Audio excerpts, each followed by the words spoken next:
We would like you to be as involved in our activities and what we're doing, and we have an absolutely amazing committee, so I'm going to hand over the microphone to Nicole.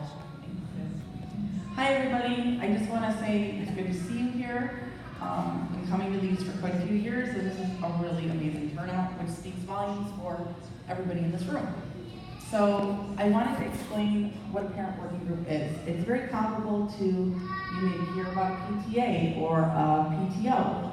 We're a group of parents that are dedicated to supporting Summit and everything it has to do with our children and our teachers, who are so essential to making and helping our children succeed here. And as you know, this is a very important job that they have. Our children need a lot of different things, and I have not found one teacher here that hasn't been fully vested in our children's well-being. So that being said, we want to make sure that the children are supported by the teachers, and by doing that, supporting the teachers and the support staff and helping them better achieve what they need to get done. So there's a myriad of things that we're going to try and implement as the parent working group. I'm going to introduce the executive board real quick. Nikki and Amanda Finn. Amanda and I are the co-presidents of the group. Co-vice presidents are Lily Clayson and Christine Zeman, who is filming over there. And Melanie Darrow Pedersen is our secretary. She's unable to be here because, like all of us know, sometimes our children with extra needs need extra parent time.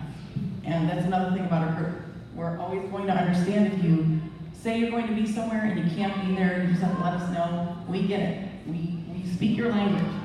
So a few of the things that we have outlined for the upcoming year to kind of launch our parent working group. There are some committees that we're looking for people to join and to help us run this, because it is a big job, and we feel that the best way for us to succeed is with all of you involved in it. And I know that people work full time, and I know that there's lots of different things going on, there's medical issues and whatever may be going on. You can choose how much you're involved, and you can choose how much you are able to do. This is not an organization that puts pressure to do more, because we all know that our plates are full and running over onto the floor and out the door.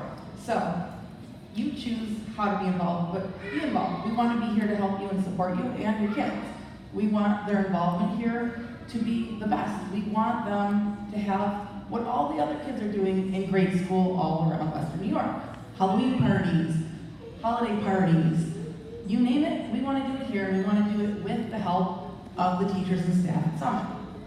So if you're interested in being on a membership committee, you need to get the word out. We're new. And the best way to spread the word is word of mouth. So if you get involved and you know 5 people that go to this school, tell them about us, because even if only one of them gets involved, that's one more than we have right now. We have a classroom liaison committee. This is a really great role, because as you know, a lot of us aren't in the actual classroom able to help run what's going on there, but if a teacher needs assistance, let's say, oh hey, it's cold season and I'm out of Clorox wipes.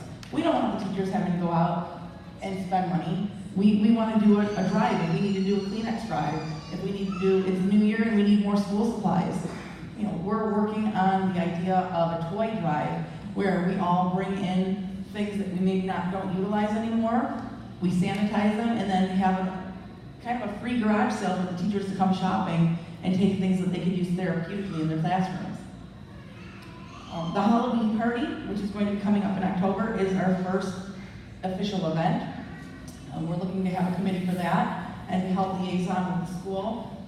Summit Academy already has a Halloween party, but we're going to build upon it and expand and have games. We're working with media to have a quiet, sensory-friendly room for reading that's holiday themed. We're working with Kelly Bova in the art department to use some of the student art that they create over the next month to decorate the hallways, so that when you come here to do the trick or treat here, which is amazing, you don't get just candy, it's cool, you can find something for all your kids. They can walk the halls and see their artwork and you can see what they've been creating here at school, which is wonderful. Then, come around holiday time, there is a poinsettia sale that development has always run. They will still be running it, but we will be helping them orchestrate everything, and that's a big fundraiser for the school. And One thing about a parent working group is supporting the school, not just physically, but also financially. Because as you all know, a school like this could not take place without the proper funding. And so things like a holiday sale with a poinsettia sale, Valentine's Day candy sale, those all feed back into the services our kids get. You know, the more we do, the more we can offer. And that goes not just to Academy, but there are so many wraparound services here at Summit that many people might not know about. And I encourage you to go to the side. There are some tables with information regarding some of those services. But there are programs for recreational therapy that you can access. There's after-school programs. You know, look into them. There's home behavioral health. There are services that they offer here that can help you thrive as a family. And so for them to be able to provide those kinds of services, it's important to have the funding to do so. So that's what we're hoping to do. One of the other things that we enacted last year in conjunction with the development department was once a month we meet up here, and from about 9 to 11, once a month, we gather projects that the teachers need to utilize in their class. So maybe we're sitting around cutting laminated PEX cards, and we're putting Velcro on things, and we're taping things, and all of those things that the teachers usually have to take home and finish, because you and I both know that it's not a 9-to-5 job. So for us to take some of that off the table, off the plate of the teachers, gives them back time and lets them come back to work fully rested, charged, and ready to go. And we've also found that that time, once a month, is a great avenue to build a sense of community amongst us, which our school is different because we're coming from all over Western New York and beyond. So it's not a typical school district where we might live in the same neighborhoods and our kids ride the bus together and they're on the soccer team together. So this is an opportunity for us to build a community that connects and talks about the different challenges that we may be having and how each of us are approaching that. We use our group to share knowledge. We don't necessarily say this is what you need to do, this works for me. We share it, you take what you need, and you leave the rest. But knowledge is power, and this group of parents that I'm working with just want to see everyone knowing that they're supported and their kids are supported.